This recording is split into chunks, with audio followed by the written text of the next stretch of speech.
Hello and welcome to this bonus video from Better Together Training. This is a resource video that will help you to set SMART Plus goals and go through your personal action planning process. These are areas that learners often tell us they find complicated and confusing. They're often counterintuitive to things we've learned in the past. And so the idea here is to briefly and simply help you to understand what we mean by these terms, why they matter, and how they fit together by the time we're done. The planning process is important whether we're looking at ourselves personally or whether we're looking at ourselves professionally. And it always starts with the same thing. We want to look at where we have a gap, a need, or a want. Think of this like a hole that we want to fill in our lives. The second thing we're going to do is decide what it will look like when that hole has been filled. We call this the goal. And we're going to use a format called a SMART Plus goal as we walk through the next few slides to help you be clear and really concrete about what we mean by that specific goal, that thing that fills the need. It's after we've set the goal that we determine our actions or steps towards filling the goal, and think of the resources that we will need along the way, as well as the timelines for doing those steps. A lot of people get it backwards, but of course that doesn't make a heck of a lot of sense. If I told you I was going to start going on my vacation by bike and then told you I was trying to go to Ireland, you would think that was rather odd. First, I should decide where I want to go. My destination is the equivalent of my goal. And then I should think about the way I want to travel there. And that's the equivalent of our actions. Once we've got all that done and we have a plan, it's time to actually get started. We implement the plan. But when we implement the plan, we pause along the way routinely and review or reflect on our progress. If we've done our planning properly, we'll have times and benchmarks along the way that tell us if we are on track or off. If my aim is to save $1,000 over the next 4 months and halfway through I've only got $100 in my bank account, chances are I'm going to need to change something. After we have gotten our goal achieved, we call this resolution or resolving the goal. Once we've done that, we're ready to start all over again, identifying the next thing we want to work on. And by doing this, we are constantly improving ourselves, whether we're doing it in our personal lives or our professional lives, or often in a way that overlaps into both. Goals and actions are often confused by people, and this is the part that's probably the most important to understand. Goals are the outcome, not the how we get there. This is what it will look like when I am done, when I have succeeded. Many people think of them as accomplishments or achievements, and usually they are expressed with words like I will finish something, I will complete something, I will graduate, I will achieve, I will earn something, or I will succeed in some way that I can demonstrate. And these are just a few. You may have a similar word that's not identical by the time you're done. It's important to understand that goals are not the same as wishes, intentions, or efforts. So words like I will try or I will learn don't describe that we've actually accomplished something. If I try fishing, it doesn't mean that I have caught a fish. If I learn how to paint, it doesn't mean that I've actually created a painting. We want to go right straight to saying the thing we'll do. If what we intend to do is actually build a shed, we won't say I will try building a shed. We say I will build a shed. A fulfilled goal is evidence that you met your need. And again, think of it about this way. The goal is the dirt that fills the hole, and the need is the hole. You'll often hear people use words like objectives and benchmarks, and what they really usually mean are goals along the way, midway goals. So once again, if I wanted to save $1,000 from 4 months from now, I wanted to have $1,000 in my bank account, you might think it was reasonable that halfway through I would have $500, and that's considered a benchmark, just a sub-goal. Actions or steps come later on after we've got our SMART Plus goal, and that's when we start talking about the how we plan to work toward it. There are usually many steps in working toward one goal. One goal will have lots of actions. And don't forget that one person's recipe for success won't be the same as the others. Just the same way as you might say, I will complete a turkey dinner by Christmas evening. That's a goal. Everybody will have different things they do to prepare that turkey dinner or different ingredients along the way. So there's lots of variation in your actions. And in fact, you may change your actions without changing your goal. For example, if your goal was to have enough money to buy a new Toyota truck, that's a single goal, but your actions might include a whole bunch of different things like working overtime, starting a savings account, investing in the stock exchange, or asking your grandmother to lend you some money. Maybe you do something different than what I've got on my list, but everybody will have some set of actions.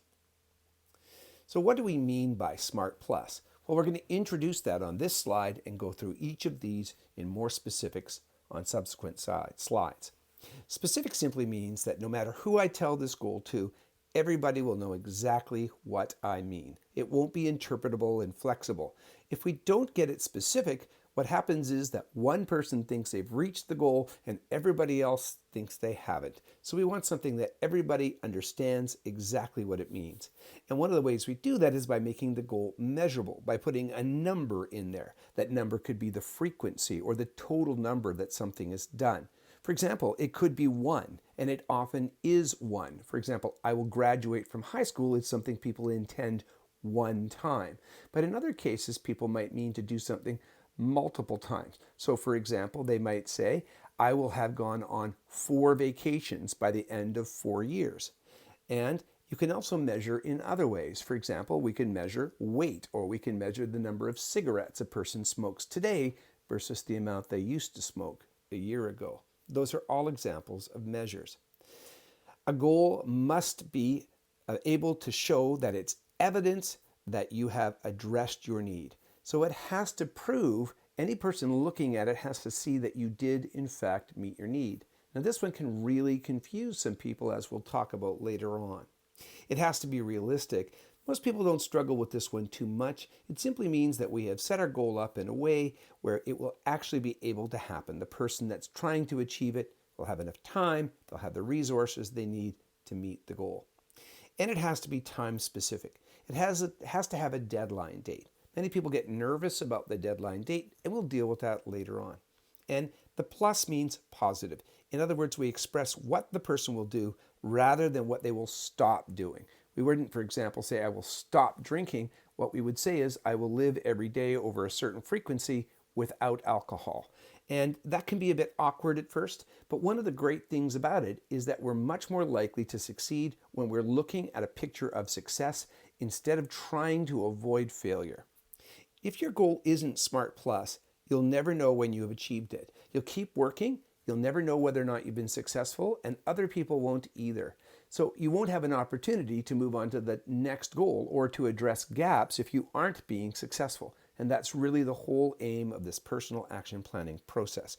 We want to be the best bosses, but also the most challenging bosses we've ever had. We want to be able to hold ourselves to account and make sure that we're progressing, so that we are constantly improving in a way that matters to us.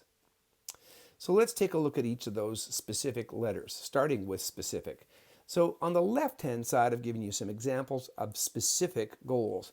I will complete a marathon by March 25th of next year. You can see that the person doesn't say they signed up or that they ran halfway. They expected to complete it. And they've even told you by when. I will fit into size 34 jeans again by September 30th.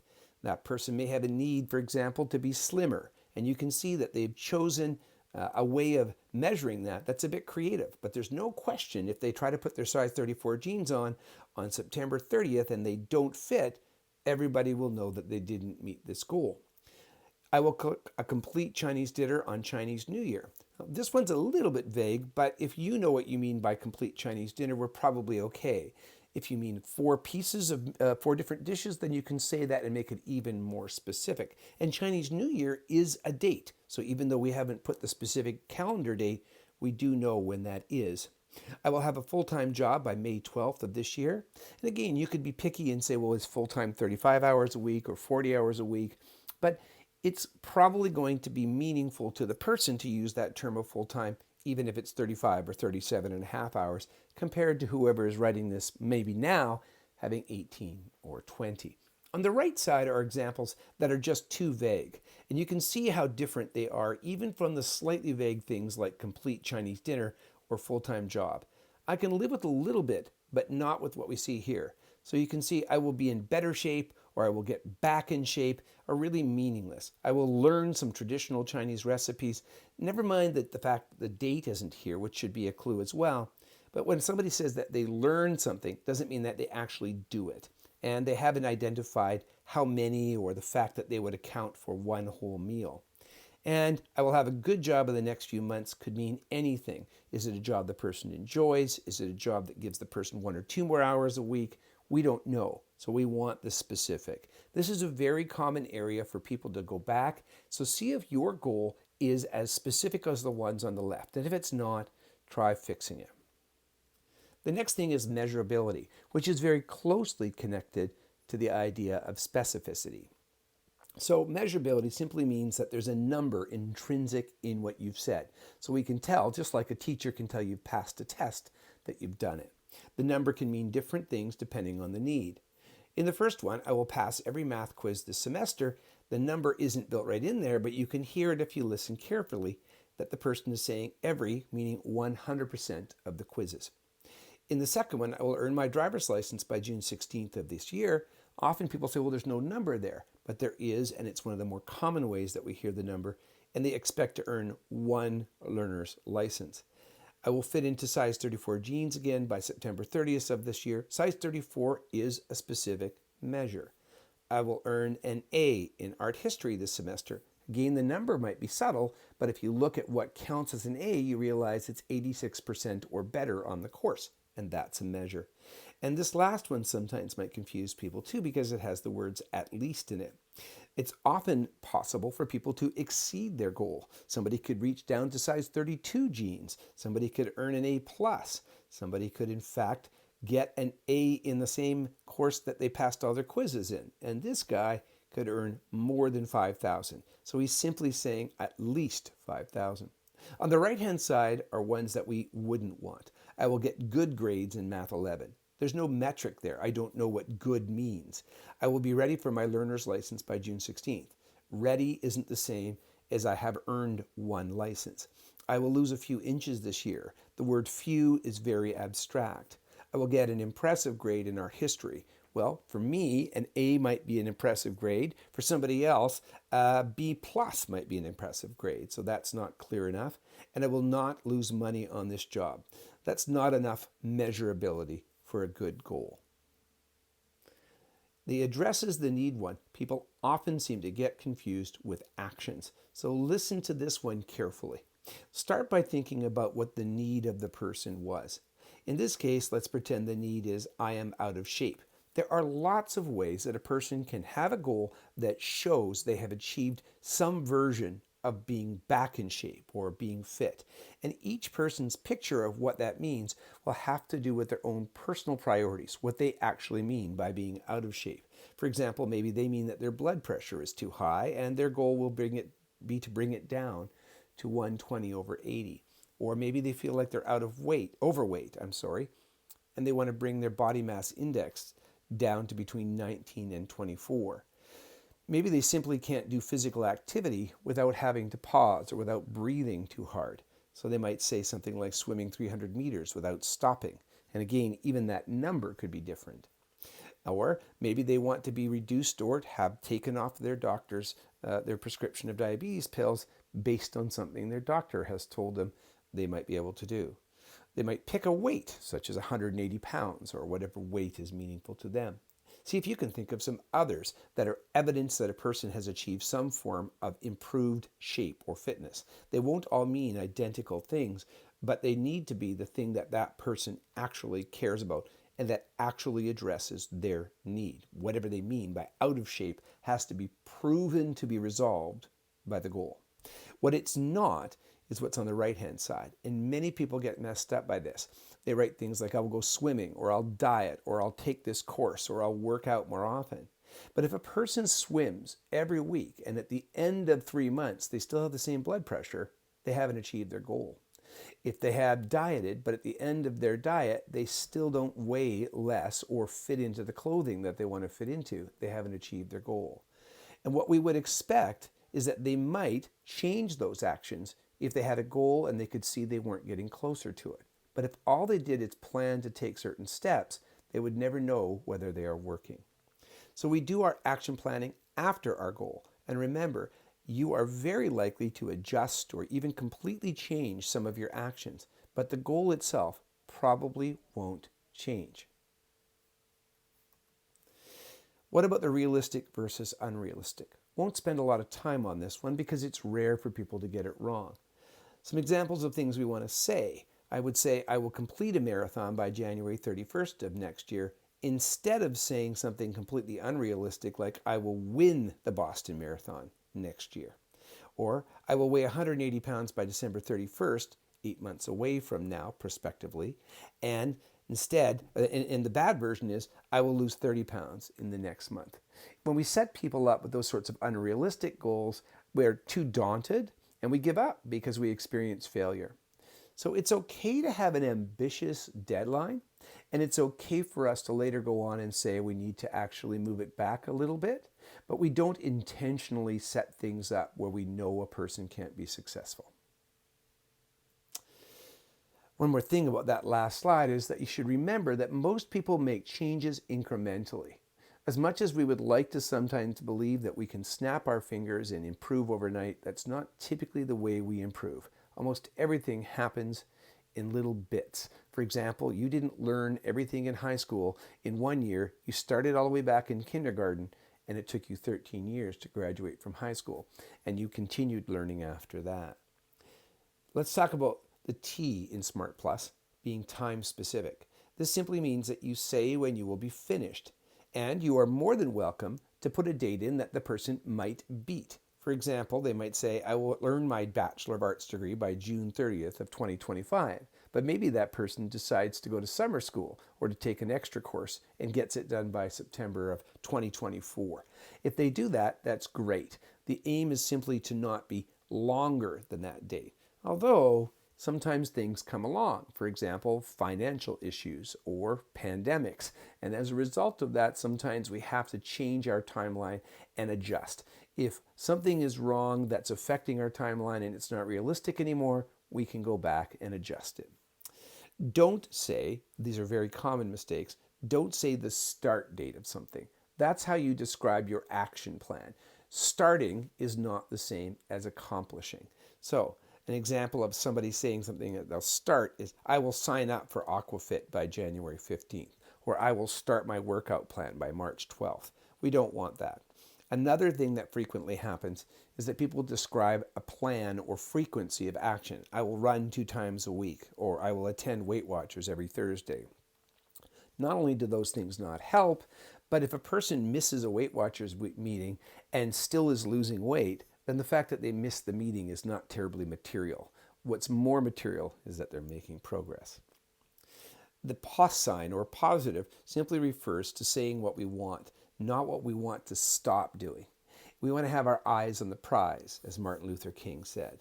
We want to put it in an active voice. Not that this thing will happen to me, but that I will accomplish it. So I will is almost always the way that goals start. When you're rephrasing or phrasing your goals, try using those 2 words to start them. Here are some examples. I will weigh 180 pounds by December 31st. Much better than I will lose 30 pounds, even if it's still said by December 31st. Because you know exactly what your target is. I'll be walking a total of 10 kilometers per week. Now that's a goal if a person's need is that they want to be more active. They want to work their way up to a total of 10 kilometers per week. And that's way better than I will watch 50% less television. I will be 100% smoke-free for 3 weeks by June 30th. Is a good goal. Saying that somebody is smoke-free is expressing how they live in a positive way without cigarettes. And you'll notice that it talks about a period of time where they prove to themselves that they are not smoking. It's much better than I will stop smoking by June 30th, because a person might stop smoking for an hour. It's not meaningful. We want to describe what it will look like when success is occurring. So let's go back to something we said at the beginning. The planning process starts with us understanding what it is we want to address in ourselves, our need, our want, or gap. And we're going to set a Smart Plus goal as we just spent time. Then we have to determine the actions, resources, and timelines, and get started, review, and then repeat the whole thing when we're done. So let's take a look at that in action. So let's give you an example. Let's pretend that I need a vacation, a very relatable, um, a very relatable need for somebody. Now, we're going to pretend that we're not limited by the pandemic right now, which would in fact actually have an effect on the R, or realism, in our Smart Plus goal. But we're going to go ahead as though that isn't the case. So my goal will be that I want to be in Cancun, Mexico for 2 weeks by July 31st, 2021. In other words, there's no question that that's specific enough. 2 weeks in Cancun, Mexico is really specific. Everybody can tell I've done that. It's also measurable. 2 weeks is measurable on one trip. It's addressing my need. There's evidence in this goal that I have accomplished my need. If I'm in Cancun, then I have a vacation.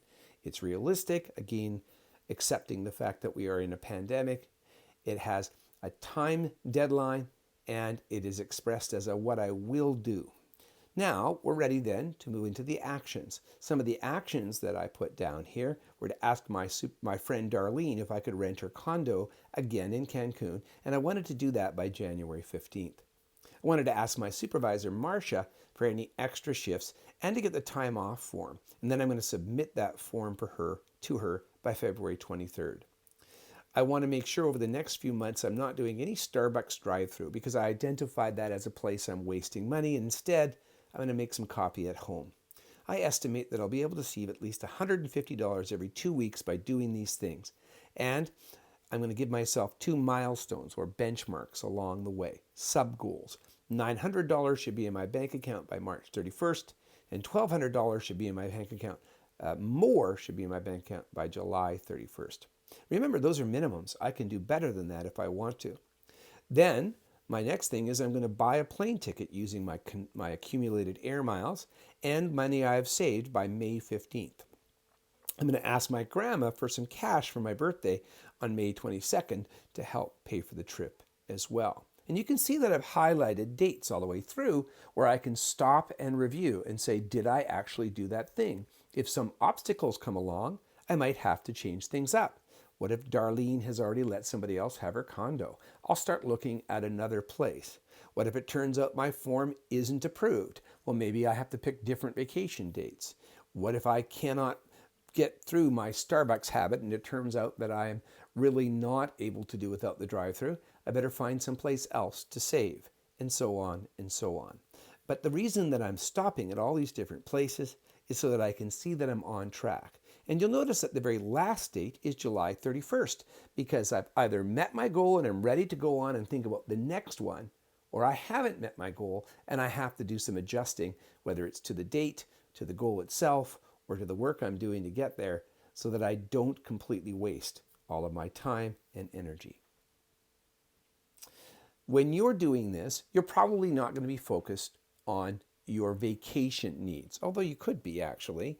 It's really important that you stop and think about the things in the course that we've talked about. Principled leadership, the ability to work without conflict, giving people and receiving feedback, and performance management. When we do that sort of thing, remember that one of the best indicators in our workplace is not our own feelings about ourselves, but outside evidence. That might look like people giving us compliments. That might look like the scores we receive on a performance appraisal. It might look like somebody asking us to take over when there's a leadership gap. Maybe there's somebody who's gone on vacation, or maybe you've been promoted. Those are pieces of evidence. So look at outside evidence as a way of showing your accomplishments. Talking about how you feel isn't really going to be something anybody else can observe or measure. So some things you might talk about are specific scores on performance reviews, or asking a supervisor a question about your performance and hearing back very specific feedback, such as that you're excellent at something, or that you have improved by 100% from where you were last year. That's a measurable thing. If I ask somebody, have I improved from last year? And they say, yes, you're twice as good as you used to be, that can be a good goal. Completion of specific work by a target date. Let's say that you're not very good at getting progress reports done by the due date. Your goal might be that you'll have them all done by the due date. Or maybe you're used to getting those documents sent back for review. So your goal might be to have them sent in and get 0 back for further editing. You can decide on other ones from outside of the list, but those are some really common ones that I want you to think about. The second thing that people often struggle with is identifying their assets, steps, or resources that they can use for growth. Just intending or wanting to be better isn't going to do it. Chances are you've always wanted to grow, always wanted to do better. So we're going to actually suggest that you seek feedback from specific people, that you read certain books or take specific training, that you ask specific people for specific types of help or guidance, or that you take specific acts of self-care and reflection. And you'll notice a word that I've repeated countless times: specific. So if you're going to ask your direct supervisor for feedback every 2 weeks, that's an example of specific actions. If you're going to go and read Marshall Rosenberg's Nonviolent Crisis Intervention, that's a specific resource. If you're going to take Module 3 of Better Together, that's a specific course. Okay, so you want to get specific. If you're going to go home every night and go for a half-an-hour walk for self-care and reflection time, again, that's an example of a specific. Drill into it in that much detail. Well, that's going to wrap up this video, but I want to invite you to check out any things that you're doing and see whether you're on track. It can be really frustrating to submit something and have it come back saying it's not done. So feel free to email me if you have questions about anything in this video, or if you simply want to run a draft goal by me. My email, as always, bootstrapconsulting@shaw.ca. All right, good luck, and don't hesitate to reach out if I can help in any way.